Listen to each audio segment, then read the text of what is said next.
এখন বাজে সকাল 6:30। ছাদ বাগানে একটা পেঁপে গাছ হয়েছে, সেখানে কটা পেঁপেও হয়েছে। এখান থেকে ব্লগটা স্টার্ট করছি।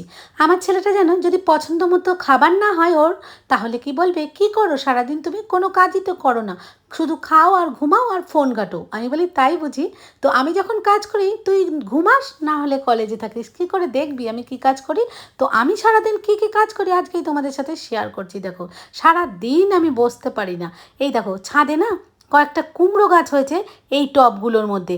এগুলো আমি যে তরকারির খোসাগুলো সব গাছের গোড়ায় ফেলি, তো তো সেখান থেকেই চারা হয়েছে। আগে না আমি ছাদে লাউ কুমড়ো এ সমস্ত গাছ লাগাতাম, দড়ি দিয়ে মাচা করতাম, এখন আর অনেক দিন হয় না। তো আজকে এই কুমড়ো গাছটাতে ভাবছি একটা মাচা দেবো। কতগুলো এই যে বাঁশ রয়েছে, এই বাঁশগুলো ভাবছি পাঁচিলের সাথে এইভাবে দিয়ে দড়ি দিয়ে বেঁধে দেবো। তো কুমড়ো গাছটা এর উপর আপাতত তুলে দিলাম, পরে কিভাবে কি করছি আমি তোমাদেরকে শেয়ার করব। এই দেখো গাছগুলোতে সব জল দিয়ে নিচ্ছি, এরপরে বেলা হলে রোদ উঠে যায়, তো তখন জল দিতে খুব কষ্ট হয় গো। আগে যেই মাছগুলো বাজার থেকে এনেছিল সব মাছ ফুরায়নি, কিছু কিছু মাছ আছে। আজকে সেই জন্য পাবদা মাছ আর কয়েকটা রুই মাছ বলেছিলাম আনতে। আর এই পার্শে মাছটা আগের আছে, রান্না করে ফেলছি, তা নাহলে নষ্ট হয়ে যাবে। আর রবিবারের দিন যেহেতু আমার ছেলে তো মাটন ছাড়া হবে না, মাটন রান্না করছি। আর পেঁয়াজ কলি আলু ভাজা। মাসি, যেই মাসি মাকে দেখে সে বাড়ি গেছে, তার পরিবর্তে সেন্টার থেকে এই মাসি এসেছে, রাতে আর একজন আসবে। শম্ভুদা দেখো বাবা কি একটা জানি পাঠিয়েছে ভাইয়ের বাড়ি দেওয়ার জন্যে, সেটাই দিয়ে গেল। সকালে ব্রেকফাস্টে রুটি হয়েছে, কিন্তু তোমাদের দাদাভাই সকালে রুটি খায় না। উনি একবারে ভাত খেয়ে নিচে নেমে যায়, সারাদিনে একবারই খায়, পরে রুটিটা খায়। এরই মধ্যে দেখছি নিচে এক বিরাট বড় বিপত্তি হয়েছে, কি সেটাই তোমাদের দেখাচ্ছি। কি সমুদা পেয়েছো? কোথায়, কোন জায়গায় ছিল? বিড়ালের বাচ্চা বলছে, বিড়ালের বাচ্চা। বিড়াল গন্ধ, ওই জন্য পচা গন্ধে থাকা যাচ্ছে না। বিড়ালের বাচ্চা ওখানে ঢুকলো কি করে?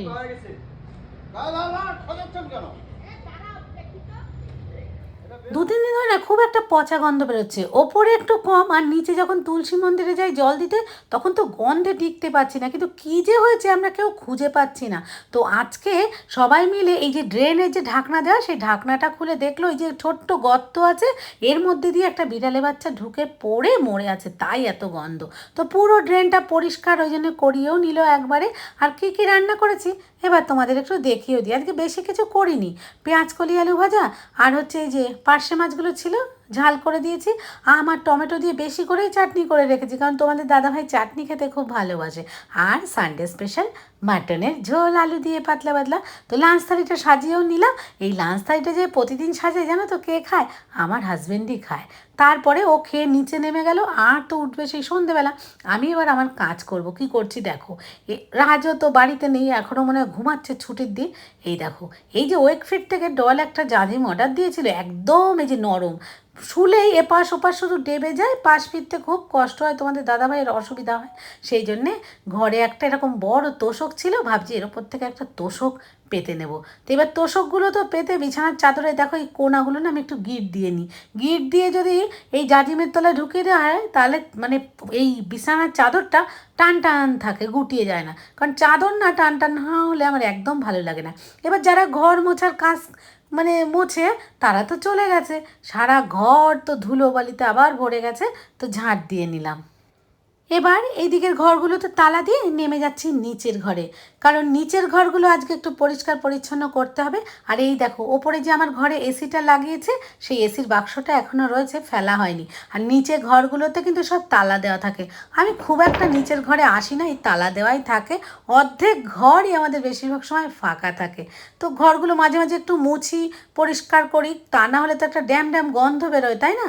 দেখো এই যে ঘরটা, এখানে একটা বড় বেডরুম আছে। আর একটা বোন কমেন্ট করেছিলে যে আমার আগের মানে আমার ঘরে যে নতুন এসি এনেছি, পুরনো এসিটা কোথায়? পুরনো এসিটা এই দেখো এই বেডরুমটায় লাগিয়ে দিয়েছি, কারণ এই ঘরটা শীতকালে যেমন তেমন, গরমকালে তো লোকজন শুতে আসলে লাগবেই লোকজন। এই হচ্ছে দেখো সোফা কাম বেডটা ওপরে ছিল, এই ড্রয়িং রুমটায় রেখে দিয়েছি একটা টি টেবিল।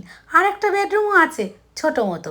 এই যে খাটটা এই ঘরে, এটা না আমার শ্বশুরমশাই ঘুমাতেন, তো ওনার স্মৃতি হিসাবে এই খাটটা আমি বিক্রিও করিনি, কাউকে দিয়ে দিইনি। এই ঘরটা ফাঁকা আছে, তো এখানেই পেতে রেখেছি। দুটো বালিশও আছে। এই যে আলনাটা, আলনাটা আমার বিয়ের আলনা, এটাও স্মৃতি হিসাবে রং মানে পালিশ করে রেখে দিয়েছি। একটা ড্রেসিং টেবিলও কিন্তু এই ঘরে আছে। একটা রান্নাঘরও আছে। দেখো রান্নাঘরে মিক্সি আছে, কয়েকটা হাতা চামচ, চায়ের বাটি, সেকনি, একটা ওভেন আছে, আর এই যে কিছু থালা বাটি আর কিছু মশলাপাতির কৌটো আছে। এবার সমস্ত ঘরদোরগুলো ঝাড়াঝাড়ি করে পরিষ্কার করে আবার তালা দিয়ে চলে যাচ্ছি ওপরে, কারণ এখন রেডি হয়ে একটু বেরোবো, কিছু কেনাকাটা করতে হবে। সত্যি কথা বলতে কি, সন্ধেবেলা বেরোতে আমার একদম ভালো লাগে না।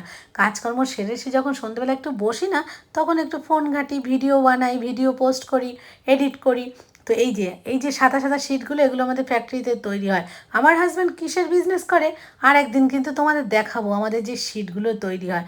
তারপরে তোমার দাদা ভাইয়ের সাথে বেরোলাম, বেরিয়ে কাজ সেরে এসে দুপুরবেলা একটু ফোন টোন ঘাটাঘাটি করলাম। সন্ধ্যেবেলা আবার বড়দি এসছে, বড়দির সাথে ডল ফোনে গল্প করছে। ভাই আবার চলে এসছে, সুপ্রীতি রান্না করেছিল বিরিয়ানি আর চিকেন চাপ, ডল রাজের জন্য দিয়ে গেল। আমি বললাম আমাদের তো মাটন আছে, তুই আবার এগুলো দিয়ে গেলি কেন? বলে না, সুপ্রীতি সেই দুপুরবেলা থেকে আমাকে দিতে বলছে, কিন্তু খেলা আছে আর একটু কাজকর্ম ছিল বলে দিতে পারিনি। রাত্রে দেখো আমি রুটি আর একটু চিলি চিকেন কালকে ছিল, সেটাই খেয়ে নিলাম। তারপরে এই যে আমাদের কাডেল বাবুকে একটু আদর করছি, কারণ ডল নেই, ও সব সময় আমার কাছেই বসে থাকে। আর তোমাদের দাদাভাই জানো রেডি হয়ে বেরিয়েছে, কি করেছে দেখো, এই যে আমার ড্রেসিং টেবিলের এখানে একটা কাঁচের পাল্লা আছে, সব সময় এরকম করে, পাল্লাটা খুলে রেখে এই দেখো চলে গেছে। এবার অসাবধানে যদি আমি কখনো ধাক্কা দিই তাহলে পুরো ভেঙে যাবে। আর এই যে ডয়ারের অর্ধেক খুলে সব সময় এই অকাজগুলো করবে, ভীষণ রাগ হয়। কি হচ্ছে দেখো, আমাদের এই মাঠে একটা বড় স্ক্রিন লাগানো হয়েছে, ফাইনাল খেলা দেখবে বলে সবাই, উনি ওখানে গেছে দেখতে। ছেলেটাও বেরিয়ে গেছে, বন্ধুদের সাথে বসে নাকি খেলা দেখবে। তো খেলা দেখে বাড়ি এসছে, এই যে উনি এখন ফোন করছে ছেলেকে, আসলে তালা দেবে। তো আজকের মতো ব্লগটা এটুকুই।